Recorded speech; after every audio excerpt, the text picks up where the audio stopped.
asked Brother Virgil this morning if I could sing again tonight, and he said, sure. I said, well, what's the message going to be on? He said, Joshua. Okay, so I went home and I got looking. Evidently, the people then didn't have pens that wrote songs. I couldn't find nothing on Joshua, but I found something that pertains to him. Joshua was a stone cutter. He was picked by Moses and God, and he served God right on up till he died. Moses didn't get to go to the promised land. Joshua did. And he served God up to his last day. As for me and my house, we will serve the Lord. So the song I'm going to sing is Until Then. Until then, I'm going to serve God.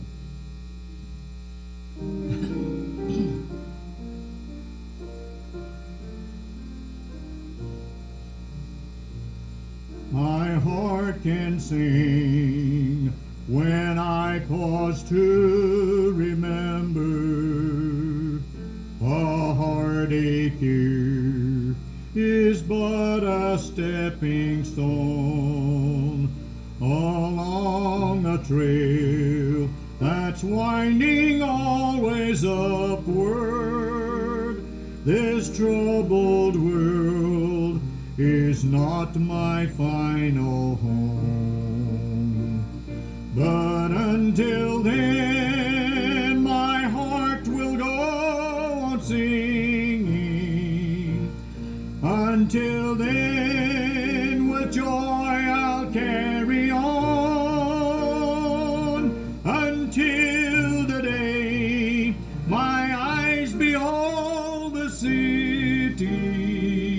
Until the day God calls me home. The things of earth will dim and lose their value if we recall they're borrowed for a while.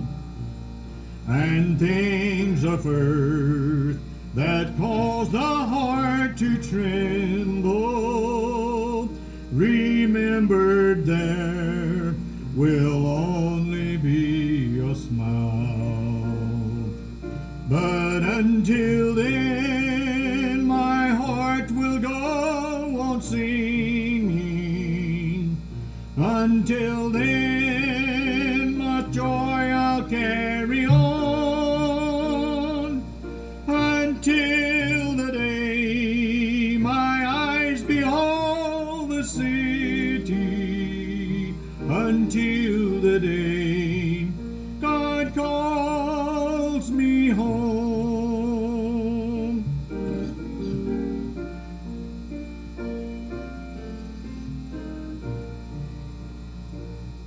This weary world, with all its toils and struggle, may take its toll of misery and strife.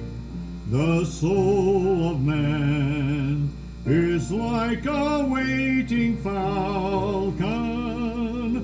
With its release, it's destined for the skies.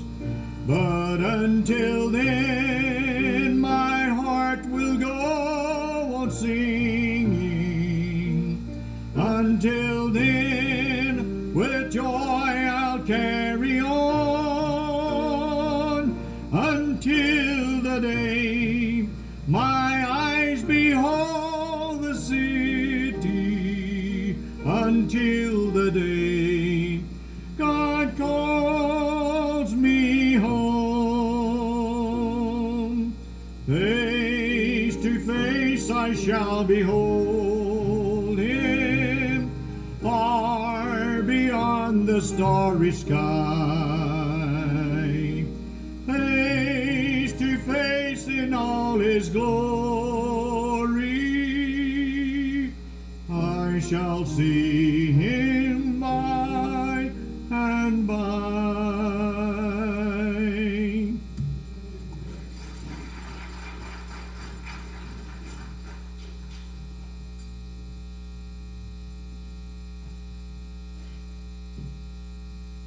Sam, I'm mad at you. I had 2 or 3 jokes I wanted to share, but I can't do it now after that. So, brother, that was just beautiful, beautiful. Thank you. Until then. You'll turn with me to Joshua. I'm still debating on how I'm going to do this tonight, but I got to make a decision pretty quick. I think I'm going to just read a couple of verses at a time and then do that instead of reading all of them. But Joshua, Pastor Blake got us through the 5th chapter up to verse 13 last week. So I want to pick back up there. And I'm not going to read all of chapter 6, although I'm going to preach all of chapter 6. I'm going to read all the way through to about verse 17. Let me read it all. And I'll start with 5:13. And it came to pass when Joshua was by Jericho that he lifted his eyes and looked, and behold, a man stood opposite him with his sword drawn in his hand. Joshua went to him and said to him, Are you for us or for our adversaries? So he said, No, but as commander of the army of the Lord I have now come. And Joshua fell on his face to the earth and worshipped and said to him, What does my Lord say to his servant? Then the commander of the Lord's army said to Joshua, Take your sandal off your foot, for the place where you stand is holy. And Joshua did so. Now Jericho was securely shut up because of the children of Israel. None went out and none came in. So the Lord said to Joshua, See, I have given Jericho into your hand, its king and its mighty men of valor. You shall march around the city, all you men of war. You shall go all around the city once. This you shall do 6 days. And 7 priests shall bear 7 trumpets of ram's horns before the ark. But the 7th day you shall march around the city 7 times, and the priests shall blow the trumpets. Pages are sticking. Now it shall come to pass, when they make a long blast with the ram's horn, and when you hear the sound of the trumpet, that all the people shall shout with a great shout. Then the wall of the city will fall down flat, and the people shall go up, and every man straight before him. So then Joshua the son of Nun called the priests and said to them, Take up the ark of the covenant, and let 7 priests bear 7 trumpets of ram's horns before the ark of the Lord. And he said to the people, Proceed and march around the city, and let him who is armed advance before the ark of the Lord. So it was, when Joshua had spoken to the people, that the 7 priests bearing the 7 trumpets of the ram's horns before the Lord, doesn't say the ark here, but it does in a minute. It's synonymous. The ark and the Lord, the presence of the Lord. Ram's horns before the Lord advanced and blew the trumpets, and the ark of the covenant of the Lord followed them. The armed men went before the priests who blew the trumpets, and the rear guard came after the ark, while the priests continued blowing the trumpets. Now Joshua had commanded the people, saying, You shall not shout or make any noise with your voice, nor shall a word proceed out of your mouth, until the day I say to you, Shout, then you shall shout. So he had the ark of the Lord circle the city, going around it once. Then they came into the camp and lodged in the camp. Joshua rose early in the morning. The priests took up the ark of the Lord. Then 7 priests, bearing 7 trumpets of ram's horns before the ark of the Lord, went on continually and blew with the trumpets. And the armed men went before them, but the rear guard came after the ark of the Lord, while the priests continued blowing the trumpets. And the 2nd day they marched around the city once and returned to the camp, so they did 6 days. But it came to pass on the 7th day that they rose early, about the dawning of the day, and they marched around the city 7 times in the same manner. And on that day only they marched around the city 7 times. And the 7th time it happened, when the priests blew the trumpets, that Joshua said to the people, Shout, for the Lord has given you the city.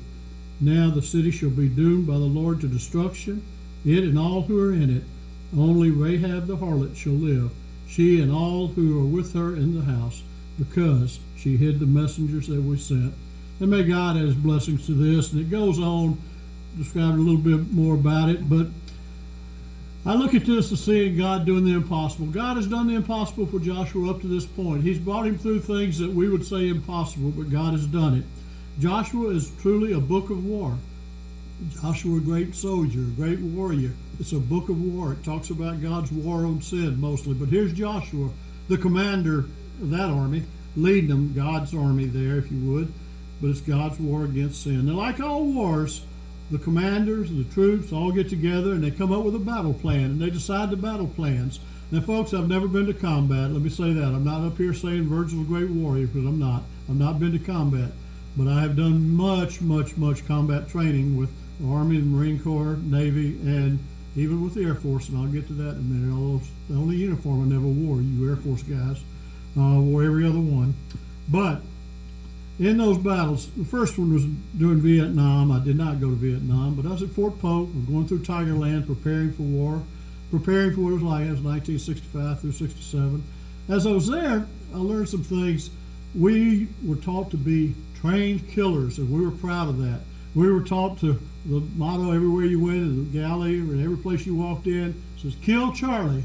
Charlie with the Viet Cong. Kill Charlie. And that was our mentality. That's what we were going to do. We were going to kill Charlie.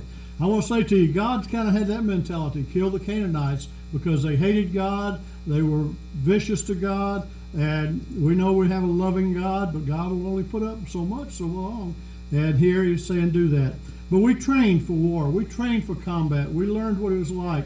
They taught me to go in there with them, and they said, "You're going to be our supply man." I said, "Okay." They taught me supply. I go back to my unit. They said, "No, we don't need any more supply. Here's your forklift driver's operator's license. You're going to be the forklift driver." But this wasn't just a regular forklift. The way Army does things. It's one of these big four-wheel, each wheel independent of its own, and you drove that over the dunes and in the desert and all over the place. It was fun, but folks, I would have hated to be doing that in combat. I've never figured out how to get out. But that's the way they were. But we were preparing and training for war, training to do that. And then I go to Fort Stewart years later with the Marines. They put tanks out there, and we get to fire on them. Even the chaplain got to fire. I was a chaplain then. Even we got to fire. And folks, I'm a man. Men are competitive, Pastor. We can just get that. Tank was about 50 or 75 yards down there. I don't remember what. The soldier that was training me, I was sitting there in it, he says, "Now, zero in. When you think you've got it, pull it wasn't a trigger, I'll say a trigger, pull the trigger." And I did, and it blew that tank to smithereens. I yelled, "Yay, kill!" And all of a sudden I realized I'm the chaplain. They all looked at me. The other chaplain tapped me on the shoulder, "Put by 50 yards out further, let me hit it." That's just the way we do things as men. But we train to kill Charlie. We trained to go out and do those things, and that's what we did. Fort Bragg, I remember the first time I pulled the lanyard to fire an artillery round. There's a thing you do, typical dumb, this was with Marines. You pick the shell casing up after you fired the first lanyard, and you put it in your mouth and you bite it till you bend it. I never could bend it, but I nearly cracked 3 teeth trying to. But the Marines usually bite it in 2 almost. But training to hit the target out there, training to hit Charlie, kill Charlie if you would. And then we go to Camp Fuji. We got to come up with a battle plan.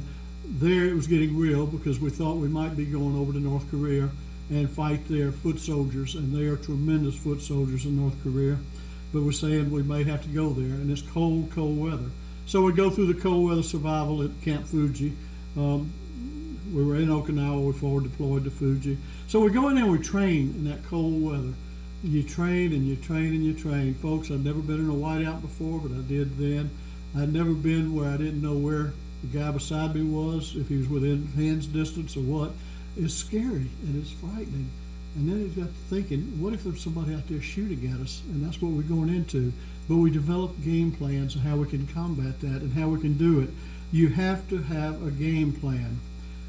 First real chance at combat, the United States Air Force came to Diego Garcia in their B-52s. You Air Force boys, what do the B-52s do?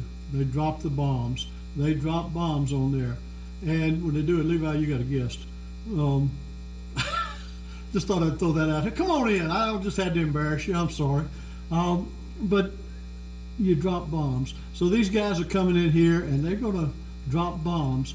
But folks, let me tell you, I've never been so impressed. The pilots, the navigators, the bombers were coming into my office. Is this right? We're going to kill people, and we might kill innocent civilians. They were going to, I don't even remember which bombing it was, to be honest with you, Libya or Iraq, Iran, somebody. But they were trouble with that. It was bothering them. But they've developed a game plan. So the colonel came and said, I need you to come in and brief my guys. And we did. They had their formal briefing in a room about this big, to be honest with you. Big screens all the way around, had all the targets on there, and that was all blacked out when I went. I didn't have that kind of security. You had to have upper, top security, which is above my pay grade. So I go in, and I bring a little devotion. The priest goes with me, and we both go in there, and he has a prayer, I have a prayer, and we then tell them we'll be outside waiting on them. They can take communion from Protestant or Catholic, and they do. And they come out preparing for combat spiritually, through prayer, through a devotion, through communion. That's exactly what you did last week with us, with Joshua, as he took the men and prepared them to get right with Jesus, or get right with their God at that time, the God of the Old Testament. He had them circumcised. We were giving them communion. It'd be the same thing if we baptized them or something. But getting them to come back to the Lord, come back to their faith. They observed Passover. These guys observed communion. And now to see them getting ready for combat. Oh, now they've had all the prayers. They're ready to go drop the bombs. They're assured of God's protection, being with them. But then I jumped to Joshua. Joshua's prepared, we think. Joshua now is ready to get his game plan. But first of all, he needs some encouragement. He needs some encouragement. I went a long ways to get you to this point. 3 points of a poem now. But the first point is encouragement. He needs encouragement for his battle plan. And that's in those last 3 verses of Joshua chapter 5, 13, 14, and 15.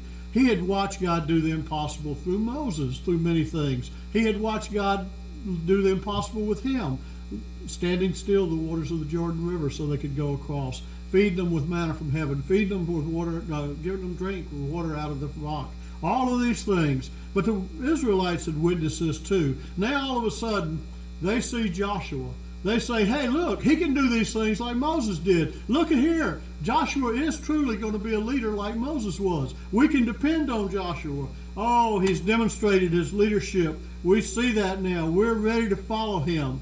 But was Joshua ready? Was Joshua ready?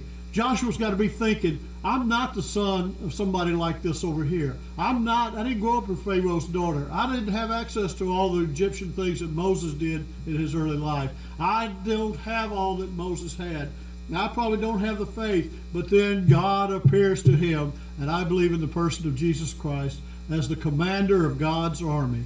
Appears to him and shows him that, yes, I'm with you, and now I will be here. Now Joshua must believe in himself. Now he says, who are you? And he says, I'm the commander of God's army. That could be no one but Jesus Christ in my mind. Jesus Christ himself appearing, and now this is what it does. But you know, this appearance sounds very much like what Moses had. When God was calling him, God said, come on, Moses. Had God speak to Moses? In a burning bush. Said, it's time, Moses. I've got to use you. I've got to put you in combat. You've got to be ready here. And speaking to him, and in both instances, God said to these mighty warriors, take off your sandals. You're on holy ground. I was speaking to you on holy ground. You know, years ago, my father shared with me, he went to a Pentecostal church over in Pace, Florida. My dad was a tremendous addicted smoker, smoked for years and years and years. He quit. And I quit a lot of times in my life for a week or two, then back on them. But he quit and discovered a week later that he had stage 4 lung cancer and couldn't do anything with him. But he had finally quit. But when he'd go to church, he would always dress up. That's part of where I get it. He would always wear a suit. Blake and I tease about that. By the way, there's probably about 3 of us preachers in Bay County that wear a coat and tie anymore. Just about 3 of us. So he's in the majority, the vast majority. Okay, I want you all to hear that right now. But anyway, he would go, but between Sunday school and church, he would get in his car and ride behind not the back of the church, but a block behind it, and sit there and smoke a cigarette or two, and then come back for church. Well, a couple of the men in the church got out and said, Harris, that is so ridiculous. You think you're fooling us? You're not fooling us. You know you're not fooling God. My dad looked at me and said, I'm not trying to fool anybody, but I want you to know this is holy ground, and I'm not about to smoke on holy ground. And I said, praise the Lord. I think that's kind of superstitious. It's dirt, like my dirt out here, but it's holy ground to a lot of people. God said to them, this is holy ground because I'm in it. I'm here. This is my presence. So now, the army of God, to me, lends itself to being an army of angels. We studied angels tonight, got started with them. I believe this is God's army of angels, that he's letting Joshua know, I'll be with you. I'm giving you encouragement. I want you to be encouraged like Moses was encouraged. I believe at that time Joshua was fired up. I believe Joshua, I use an example, I heard Blake use it a couple of weeks ago, like Peter ready to charge hell with a pistol gun, a water pistol. And that's the way I think Joshua was at this time. He was ready to go. Nothing's going to hold him back. Nothing's going to stop him. But then comes the explanation of the battle plan. Now, here's this commander, fired up, ready to take his troops into battle, and here's what God says to him. I want you first, Joshua, all your fighters, to listen to me. I'm going to give you a report on the city that you're going to go, Jericho. You're here. There's Jericho. You see it. I want you to know all about it. That briefing room that they had all the screens blacked out while I was in there. As soon as I left, they lit them all up. And on those screens, they had every target. They zoomed in on every target, and they let those aviators know this is where the bomb's going. This is where this bomb's going. You're going to follow with this bomb, and this is the way we're going to do this. They had a battle plan, and it was all drawn up. So now Joshua and his warriors are looking at this fortified city. Folks, there's a British archaeologist back in the 1930s, John Garstang, well-known, well-reputed scholar. He spent 6 years studying the city of Jericho, and he found a double wall. The wall at first looked like it had been 25 to 30 feet high. This is the outer wall. 25 to 30 feet, 12 feet wide. And then you go inside, I don't know how far inside, but it was a second wall, and it was only 12 feet high and only about 6 inches wide, or 6 feet wide, I'm sorry. So here you've got a 25-foot wall and then a 6-foot wall, or 12 feet high and 12 inches. I'll get it out in a minute. That's the one we believe Rahab's house was on, the harlot. It said she lived on the wall. We think the inner wall, they're on it. But now, as they're there, and you look at that, that's a formidable fortification. They look at that and say, how are we going to get those walls down? How are we going to get over those walls? How are we going to get through those walls? We know they've armed every gate there. There's just no way of doing this. This looks ridiculous. But then the commander of God's army issued the battle plan, said, here's how you're going to do it. Here's what you're going to do. And another example of God doing the impossible. Said, you want to know how you're going to do it? You're going to march around that city for 7 days. The first 6 days, you're going to let 7 priests blow the trumpets made of ram's horns. The Ark of the Covenant's going to be there. The rear guard's going to be there. You're going to have armed guys out in front. You're going to march around and around and around one time each day. And then on the 7th day, you're going to do it a little different. Well, Joshua listened to this. He was told to do this. The Ark of the Covenant being the symbol of God's presence. And that verse 8, it actually said the Lord instead of the Ark, and he did it. But they did that, and to think that they were going to do it. But he said something else strange. He said, don't make a noise other than the ram's horn. Just the trumpets. I don't want any other noise. I want everybody to be really, really, really quiet. Don't say a word. Don't utter a word. Jim Little told me that there couldn't have been any women in there. Isn't that what you said, Jim? Not a word, not a word, not a word. Just to be quiet. And then on that 7th day, when they march around that perimeter 7 times, and then on that 7th time, Joshua's going to yell, shout! And they're going to shout. Oh, folks, I think you know I like a certain team, football team that's over there at Tuscaloosa, Alabama. Some of you know that. Some of you don't. Some of you, by the way, lost a coach today. Okay. But anyway, as I think of that, I watched a game they had not too long ago. The coach, the players, and the opponents all said the difference tonight was the noise from the crowd. As they made so much noise. I went to a playoff game, the first one they'd ever had, Seattle Seahawks, when they were still playing in the Kingdome up in Seattle, Washington, back 83, 84, somewhere. And I got in there with my 2 little boys. My little girl didn't want to go, and I'm so glad. She'd have been crying. We had to do this. It was so loud and deafening. I never realized how loud. It actually hurts your ears. They're so loud.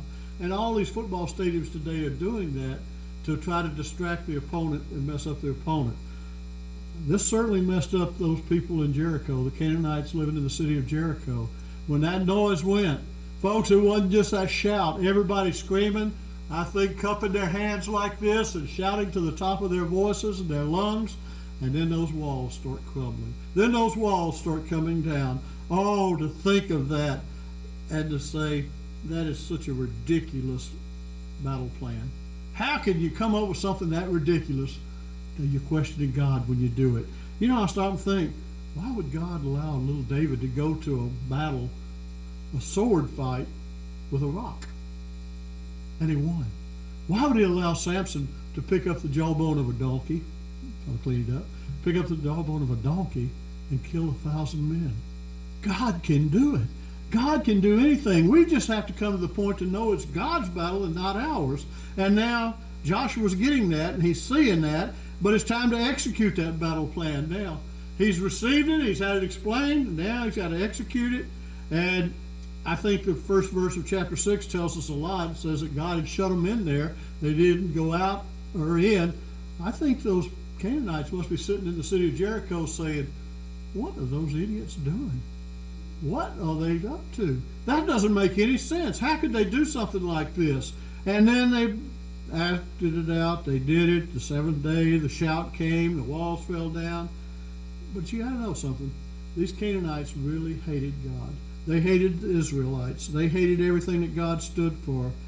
And Jericho at that time became the first of 3 cities that were totally destroyed by the people of Israel that God allowed in the land of Canaan.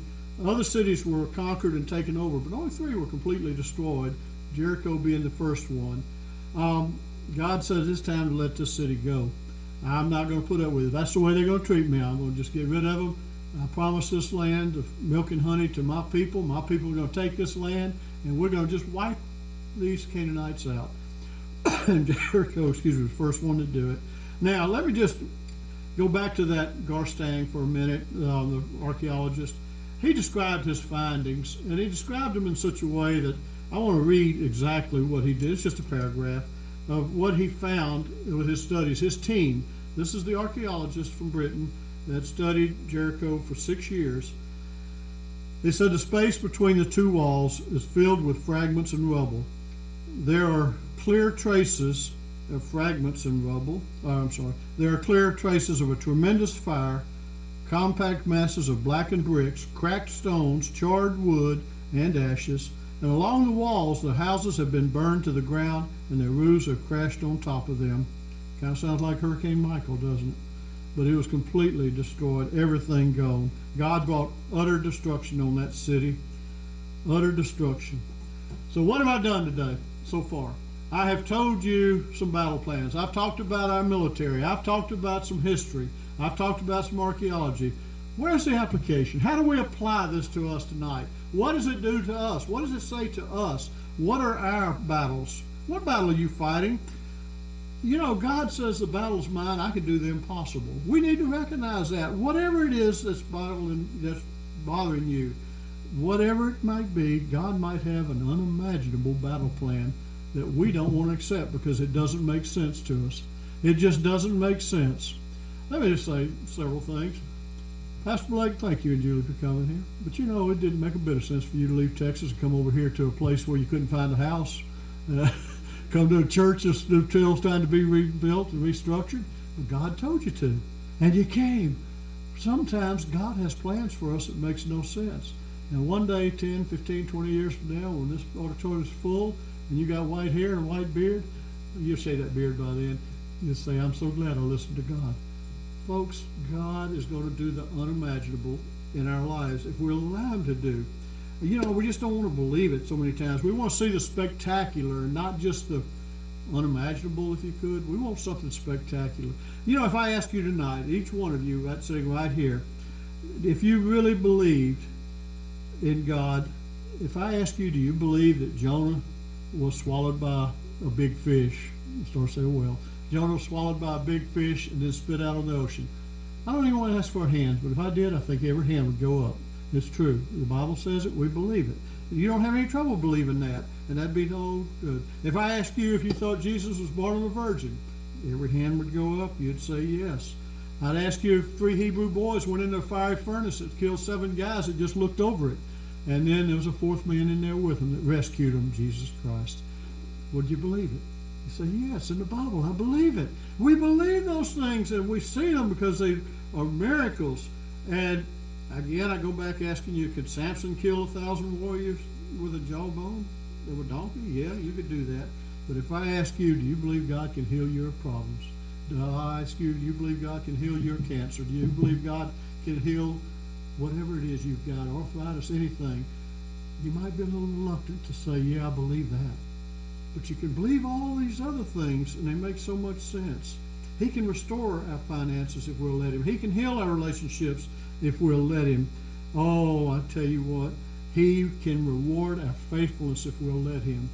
I see a lady in this passage that I have read over, just glanced over with it. I missed the sermon that Pastor preached on Rahab the harlot a few weeks ago, but she was promised that she would be spared. Joshua and the 2 spies who are unnamed, look forward to meeting those 2 spies and hear their stories in heaven. But those 2 spies and Joshua made sure Rahab and all of her family and extended family were rescued and saved. So when I say that there was complete, utter destruction of Jericho and all its people, with the exception of Rahab the harlot and her family, because she was faithful to God and believed against all reason. She had no reason to believe God. She had no reason to trust God because her people hated God. But she believed, and it was rewarded. God rewards our faithfulness, folks. He is there for us. And we've just got to recognize that God has a battle plan for each one of us. We've got to accept that battle plan, whatever it might be. Different than what we expect, different than what we want. It's all right. God knows what he's doing. It's his war. We've got to recognize that the battle plan is his, no matter how ridiculous it sounds. So, again, how do you apply this to you tonight? Are you going through some kind of struggle? Is it something that you just don't see how God's going to get you through it? You just don't know how God's going to work it out? I think of that hymn, and we're not singing this one tonight, but only trust and obey. Oh, that preaches so easy. Trust and obey. That's so easy to say, but it's so hard to do. Trust and obey. If God says it, God means it. Believe it. Oh, one preacher was asked one time, there's an old African-American preacher, they asked him, if God told you to go and jump through that wall right there, would you do it? He said, absolutely, brother, I'd do it. He says, you don't honestly think you can get through that wall, do you? He said, not my problem. God says do it. All I got to do is jump. It's God's problem to get me on the other side of it. It's God's problem to bring the healing to us. It's God's problem to take care of all of us. It's God's problem to show us a plan to get through whatever we're going through, and he has that plan. We're going to sing tonight as the musicians come. And looking at it, I lay my sins on Jesus. Joshua knew how to do that. He knew the commander of the army was God himself. God in the flesh was Jesus Christ. He laid his sins on Jesus. We need to do the same. God can forgive, and God will forgive your sins if you'll confess them to him. And God will use you continuously. You say, oh, I've been too much of a sinner. God can't use me. Oh, I'm too old. God can't use me. God's got a plan for every one of us, something for you to do. Pastor Blake, come stand in front as Greg leads us. I'll stand out here with you. This hymn you may not recognize, but it has the same tune,